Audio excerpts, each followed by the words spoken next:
is Allah? How should we think about our Creator? If you're ready, let's begin.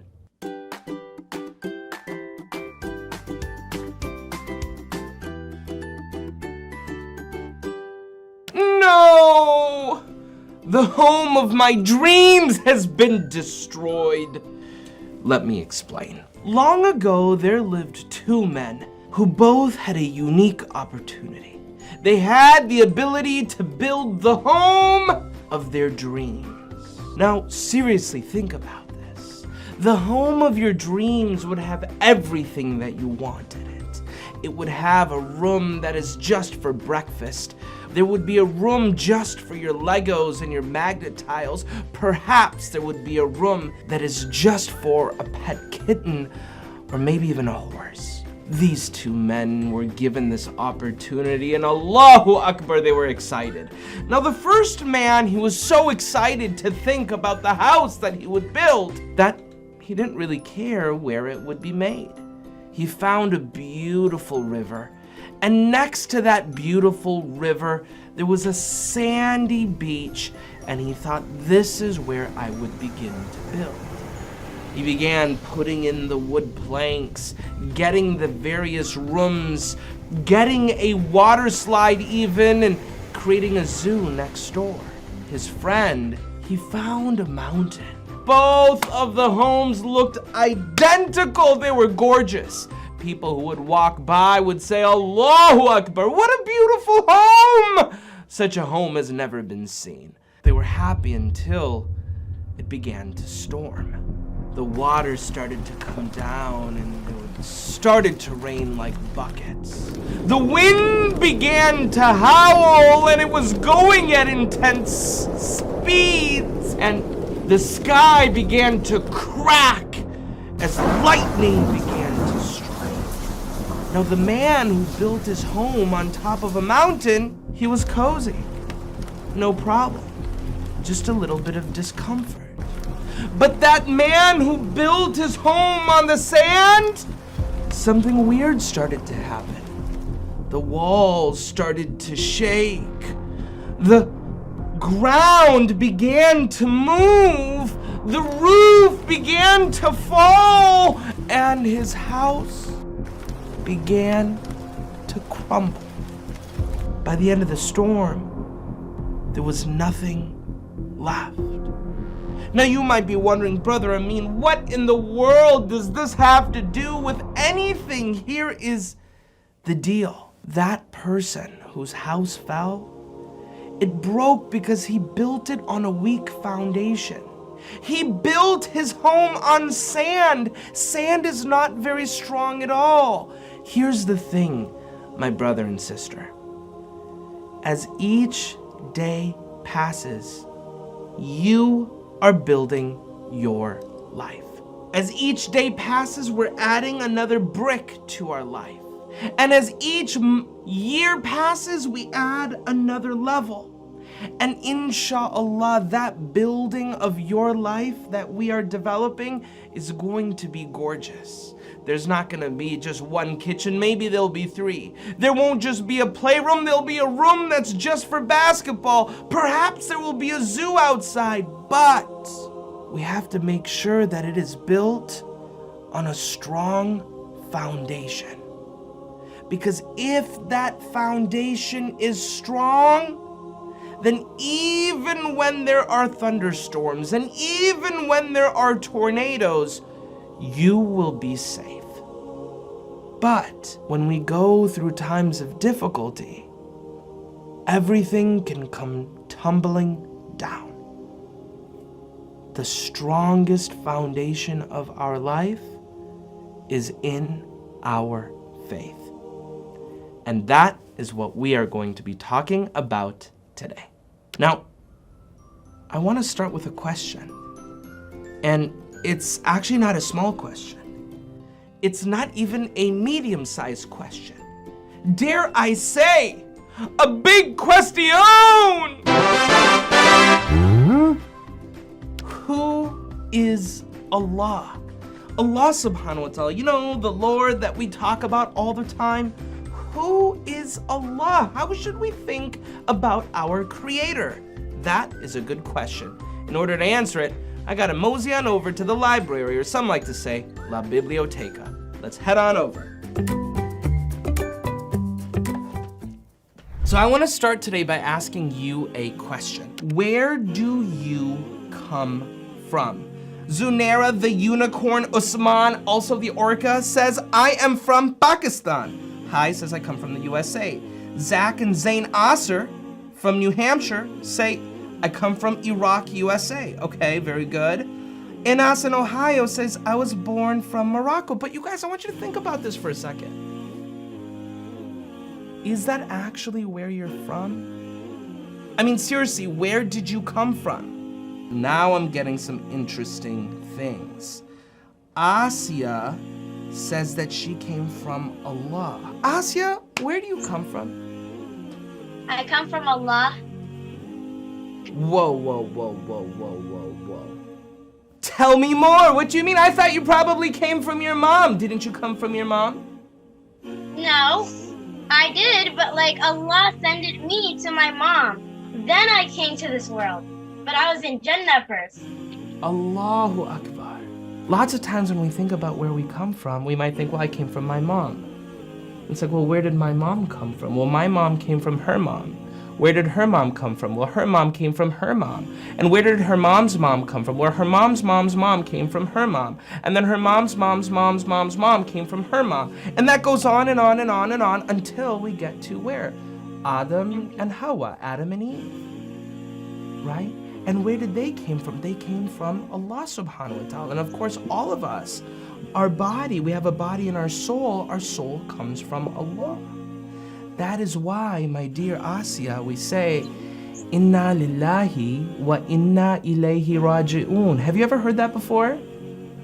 Yes. Do you know what it means? Yes. What does it mean? To Allah we belong and to Allah we return. It means we are from Allah. We came from Allah and then to Allah we will return. Now, we might think to ourselves, gosh, what does that actually mean? And how should I even understand this? To better understand that, we are going to be reading a story out of one of our books called No God But God.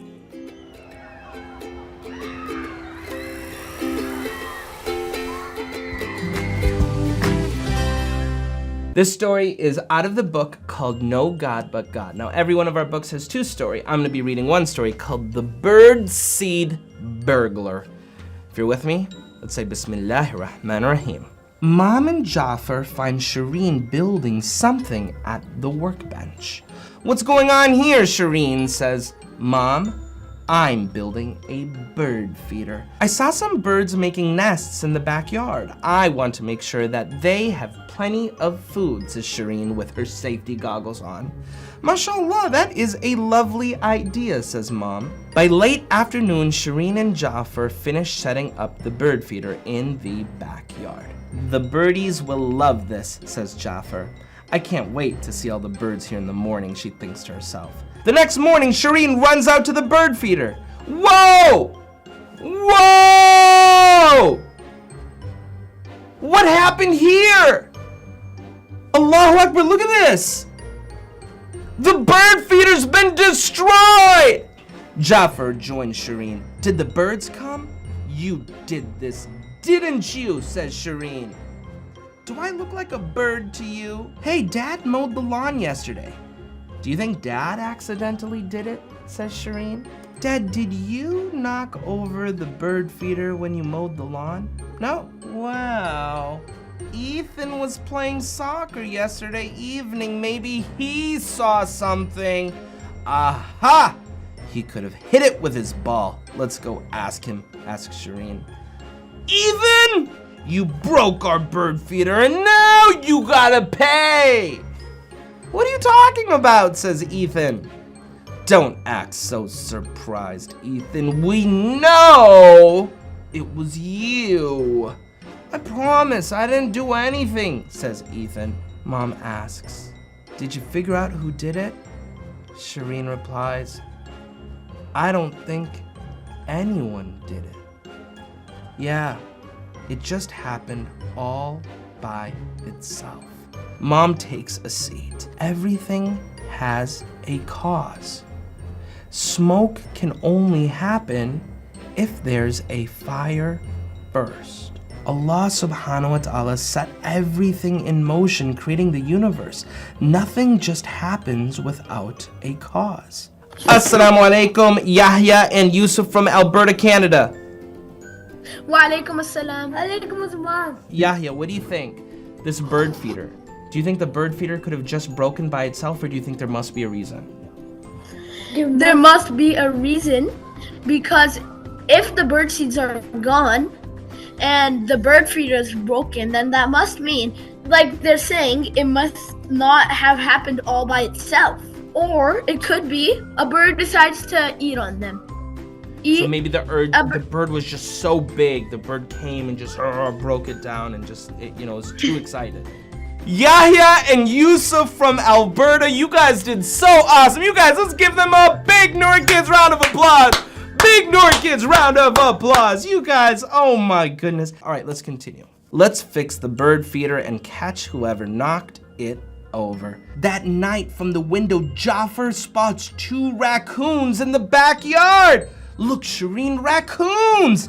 Those tricky thieves. Mom and Dad come to see. Well, there's your cause. Who is God? Who is Allah subhanahu wa ta'ala? If you were going down a road and you saw smoke coming out of a forest, you would know what? That there must be a fire, even if you didn't see that fire. In the same way, when we look around the world and we see how perfectly the world has been made, how the earth is so perfectly away from the sun, how the earth so perfectly goes in orbit, how the moon goes around us, how we have such perfect love in our heart for our family members, how a baby so perfectly grows in the womb of its mother. When we see all of this creation, we know that there must be a creator. Who is Allah? Allah is our creator. One of the words we call Allah subhanahu wa ta'ala is Al-Awwal. Al-Awwal means Allah is the first. Before anything else in the known universe, Allah subhanahu wa ta'ala was the first. Allah is Al-Mubdi. Al-Mubdi means what? Allah is our originator. Allah is our inventor. All of us, the entire universe, Allah is the one who invented it. Christians, Jewish people, we all believe in this same Lord, Allah, our creator. Now, you might be wondering, Brother Amin, that is all well and good, but can we see Allah? That's a really good question.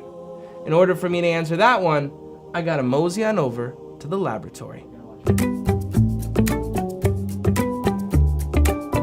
A piece of mail from someone named Hania with a burning question. And she asked me this. She said, "Dear Noor Kids, Assalamu alaikum. Brother Amin, I had a friend at school. And the friend asked, can we see Allah?" It's an interesting question. Can we see Allah? Once, a companion of our Holy Prophet Muhammad, peace and blessings be on him, was asked the same question. Can we see Allah? The companion said, well, why don't you look at the sun? The person looked at the sun for a second and says, I can't look at the sun. The sun is too bright. And then he said, if you cannot see what has been created by Allah subhanahu wa ta'ala, how can you expect to see the creator? In fact, Prophet Musa alayhi salam, one of the 5 most important prophets in the world, he in the Quran asks to see Allah. It says, Ya Allah, can you show yourself to me? Allah subhanahu wa ta'ala says, you cannot see me, but instead of looking at me, why don't you look at the mountains? Allah subhanahu wa ta'ala says that He will reveal Himself to the mountains. Prophet Musa alayhi salam looks at the mountains, and in an instant, this grand, huge mountain, it blows up into pieces, and Prophet Musa alayhi salam falls back, unconscious. Allah is bigger than any mind can ever imagine. Allah is greater than any words could ever describe. Allah is Al-Akbar, the greatest. But we know Allah subhanahu wa ta'ala through His attributes. Like Al-Awwal, the first, or Al-Mubdi, the inventor. Ladies and gentlemen, boys and girls, I want to thank you so much for joining me. What a great start to the Strong Muslim Roots Camp. I can't wait to see your submissions and to see you on Saturday. Assalamu alaikum wa rahmatullahi wa barakatuh. Goodbye, everyone.